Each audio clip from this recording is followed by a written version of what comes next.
आज हम बात करेंगे पार्किंसंस को लेकर और साथ ही साथ इसके इलाज के बारे में भी जानेंगे।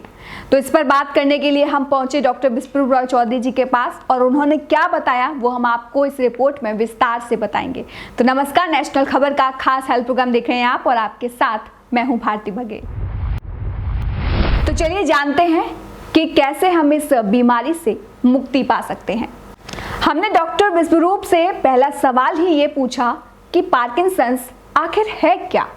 इसका जवाब देते हुए डॉक्टर ने कहा कि पार्किंसंस समझने के लिए हमें पहले ये समझना होगा कि डायबिटीज या शुगर क्या है। डायबिटीज क्या है हम सबको पता है।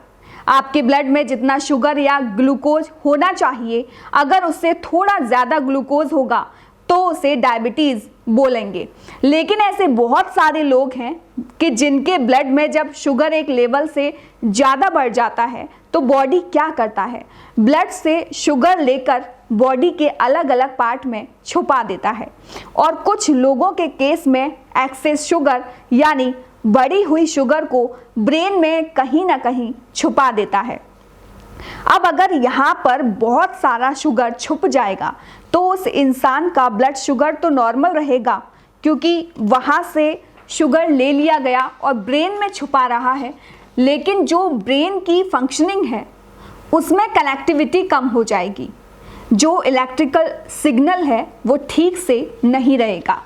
इसे आप ऐसे समझिए कि किसी कमरे की लाइट है, अगर लाइट बार बार आए जाए तो क्या होगा, जो रॉड है वो ब्लिंक करेगी। सेम हमारी बॉडी के साथ है। ब्रेन की जब इलेक्ट्रिकल सिग्नलिंग ठीक से नहीं होती क्योंकि वहाँ शुगर जमा हुआ है तो ऐसे लोगों को सिम्पटोमेटिकली पार्किंसंस हो जाता है। उनके हाथ कांपने लगते हैं। आपने कई बार देखा होगा कि अच्छा भला इंसान है जिसकी उम्र 20 से 30 साल की होती है, जब आप उनसे हाथ मिलाएंगे तो उनका हाथ थोड़ा सा आपको कांपता हुआ फील होगा, आपको लगेगा जैसे उनका हाथ वाइब्रेट कर रहा है। तो ऐसी स्थिति में आप समझ लीजिए कि यह पार्किंसंस की शुरुआत है। जो ज़्यादा बूढ़े होते हैं उनमें तो और साफ दिखता है, वह ठीक से ग्लास भी नहीं पकड़ सकते। अगर वो साइन करेंगे तो आप देखेंगे कि पेन हिलता हुआ दिखेगा।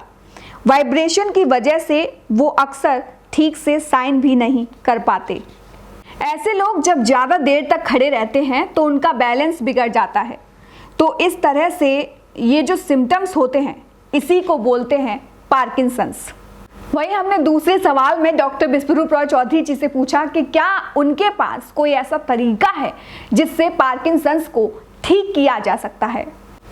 इसका जवाब देते हुए डॉक्टर ने कहा कि अगर इसे क्योर करना है तो वह सिर्फ पेशेंट कर सकता है, ना वह कोई डॉक्टर कर सकता है और ना ही कोई और व्यक्ति। पहला काम तो आपको यह करना होगा कि जो आपकी बॉडी में शुगर है वो ना बढ़े।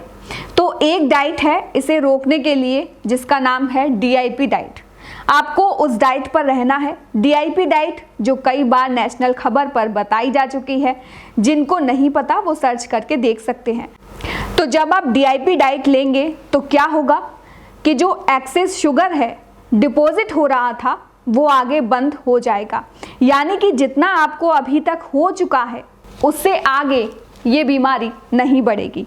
और जो दूसरा स्टेप है वो ये है कि जितना भी शुगर डिपॉजिट है उसे निकालना है, क्योंकि जब आप उसको निकाल देंगे तो आप नॉर्मल हो जाएंगे। तो इसे निकालने के लिए सबसे फास्टेस्ट तरीका क्या है, चलिए इस वीडियो में देखते हैं। उसको अगर निकाल देंगे तो आप नॉर्मल हो जाएंगे। अच्छा, उसको कैसे निकालेंगे? बॉडी से कोई भी टॉक्सिक चीज़ को निकालने का नेचुरल सबसे फास्टेस्ट तरीका है, फास्टेस्ट एंड सेफेस्ट तरीका, we call it hot water immersion therapy. Hot water immersion therapy मैंने आपके चैनल में कई बार बताया है, फिर भी नए दर्शकों को बता दूं। आपको क्या करना है, इस तरह का एक बाथ टब लेना है और मान लो ये पार्किंसन का पेशेंट है, उसको इस टब के अंदर बिठाना है कुछ इस प्रकार कि गले तक उसका पानी हो और इसके बाद इसका टेम्परेचर 40 डिग्री पे हो। एक ऐसा थर्मोमीटर ले लीजिए जिसमें 40 डिग्री टेम्परेचर आप देख पाएँ और 40 डिग्री टेम्परेचर पे ये बैठा रहे और ऐसा 2 घंटे रोज़ बैठे। 1-1 घंटा दिन में 2 बार बैठे। 1-1 घंटा दिन में 2 बार बैठेंगे तो आपको पता चलेगा पहले 1 हफ्ते के अंदर आपका जो पार्किंसन का जो सिम्टम्स हैं वो कम होने लगेंगे। और ऐसा अगर 3 से 4 महीने करेंगे या 6 महीने करेंगे तो hopefully you can be cured of Parkinson. तो कैसी लगी आपको ये रिपोर्ट, हमें कमेंट करके ज़रूर बताएं। और इसके अलावा अगर आप किसी और टॉपिक पर डॉक्टर विश्वरूप से इंटरव्यू चाहते हैं तो वो भी आप हमें कमेंट करके ज़रूर बताएं। तो फिलहाल के लिए इतना ही, मुझे दीजिए इजाज़त। धन्यवाद।